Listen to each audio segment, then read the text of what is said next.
Testing, testing. Hello, welcome to Self Love Sunday, guys. Thank you so much for coming. I'm so excited that you guys here. If you are here for the first time, welcome. I hope you get something great out of this channel. If you're coming back, even more welcome, because I'm so happy that you keep on coming back, and maybe you found something that you need right now in your life in this channel. So welcome. And today, as promised, we're going to be exploring the subject of a comparison of the two opposites, the real love versus the trauma chemistry. As promised last week, let's dive into that subject.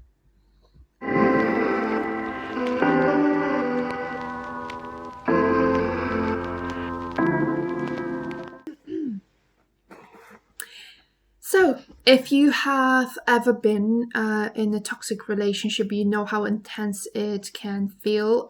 The highs feel absolutely electric. The lows feel unbearable. And somewhere there inside, a part of you is wondering, is this passion? Is that what passion feels like? Is this love? It certainly feels powerful. It certainly feels like life-changing energy. And today I want to offer you something softer, a comparison between trauma chemistry and real grounded love. And this is not to judge your past. Absolutely, there should be complete and utter love and compassion and acceptance about what you've been through. But we are here today to help you recognize the difference. Now that you're awakening, as you're growing, and you start realizing how all of these things look like, and you're starting to choose from a different place, from a place of self-love, self-respect, rather than survival. You deserve love that feels like home, not love that feels like a battlefield. So let's explore what it actually looks like. So, why does the confusion happen in the first place? Trauma chemistry is powerful because it actually begins not as chaos. It begins as intensity. You have fast connection, fast attachment. You quickly get into future together. Great hopes, great dreams, marriage, kids, all of the promises of the future, right? And when you're growing up around inconsistency, or when past partners have taught you that love must be earned, calm can feel unfamiliar and peace can feel suspicious. You literally may look for things to go wrong, and you may look for look for signals, even when you are with a healthy partner. Because when you're in a toxic relationship, of course there will be signals, and of course you're going to be looking for answers because you feel that something is off. But when you step into a healthy connection, you can still have you will have those the projection of certain patterns of looking for things to go wrong, worried that your partner is going to be mad at you if you express yourself honestly. So going back to the trauma connection, your body confuses rush with romance, survival with desire. There's nothing wrong that you've mixed those signals. Again, they feel so intense, and your nervous system most likely learned them very early, and now you are retraining your entire system into something new. So, why don't we explore those differences in 10 points, 10 clear and short points? Trauma bond, trauma chemistry versus love. Point number 1. As kind of we already tapped into this already. Trauma chemistry feels urgent, quick, fast, and the real love feels steady. Trauma chemistry would say, hurry up, attach now, don't lose them for, like, no matter what, don't lose them. Real love says we have time to get to know each other. Real love doesn't rush your heart into surrender. It earns its place in your life. The point number 2, trauma chemistry creates anxiety, and real love creates calm. If you're constantly waiting for the next emotional spike or crash, this is not love. It's trauma chemistry. Real love doesn't keep your body on alert. It lets your shoulders drop. It lets you breathe. It lets you rest. Okay? Point number 3. Trauma chemistry is unpredictable. Then real love is consistent. In trauma bonds, affection and cruelty mix together the common cycle. The inconsistency therefore becomes addictive. Real love is emotionally reliable. You don't have to guess what the other person feels about you. Moving on to point number 4. Trauma chemistry makes you abandon yourself. Real love invites you back to yourself. I think that's such a beautiful point. When in toxic bond, you learn to shrink. You silence yourself, you disconnect from your needs. You don't self-express because it doesn't feel safe. With real love, you don't have to disappear. You don't have to make yourself smaller. You actually become more of yourself. All right?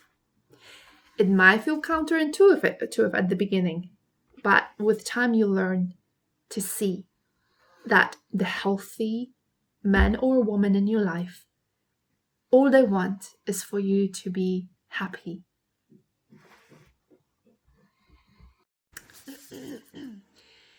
Point number 5. Trauma chemistry requires for you to earn love. Real love is given freely. You don't have to prove your worth. You don't have to do emotional gymnastics to be chosen. Real love meets you where you are, and you get to know each other and build together. Point number 6. Trauma chemistry feels like walking on eggshells, and real love feels like walking on solid ground. When love is real, you don't fear the next explosion or silent treatment. You're not scanning for danger. You are safe enough to soften. Point number 7. Trauma chemistry punishes honesty, and real love invites an honest conversation. If expressing your feelings causes shutdowns, blame, rage, silent, I think you know what I'm about to say. That's not love. Real love works with you, not against you. Point number 8. Trauma chemistry makes your world feel smaller. Real love makes your world grow, expand. Toxic dynamics, as you know, they isolate you from yourself, from others, from joy, from self-expression. And real love expands you. It encourages your friendship, and it encourages your passions, your dreams, your creativity, and your peace. Point number 9. Trauma chemistry feels like a roller coaster, and real love feels like a warm cup of tea. And it is not boring. It's comforting, reliable, safe enough for you to open up your heart. And finally, the point number 10.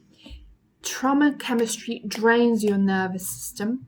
Real love regulates it, helps it build back up. One of them exhausts you, the other one heals you.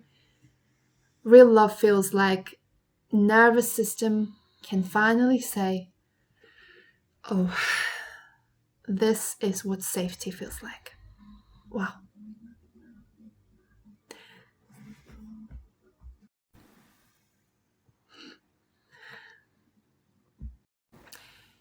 So let's jump into a real life example of what that healthy love can look like when you're first stepping into it after having only the toxic connections in the past. Imagine you are dating someone new and they don't chase you. They don't love bomb you. They don't overwhelm you with grand gestures or insane amount of messages. Instead, what they do is show up. They text when they said they were going to text. They do what they say they were going to do. They listen to you. If you bring up an issue with their behavior, they alter it to the best of their ability. They're patient with your nervous system. At first, you might think, why this doesn't feel more intense? You might be worried that the passion will not be there. And that's the old pattern talking. But slowly your body starts to trust the calm. You find yourself speaking openly. You feel seen without having to earn it. You feel valued without twisting yourself. This is the moment a woman begins to move away from trauma chemistry to real love. And let me tell you, when that happens, consistency, reliability, the peace becomes sexy, attractive. That's what you want. You genuinely start to be so attracted to it.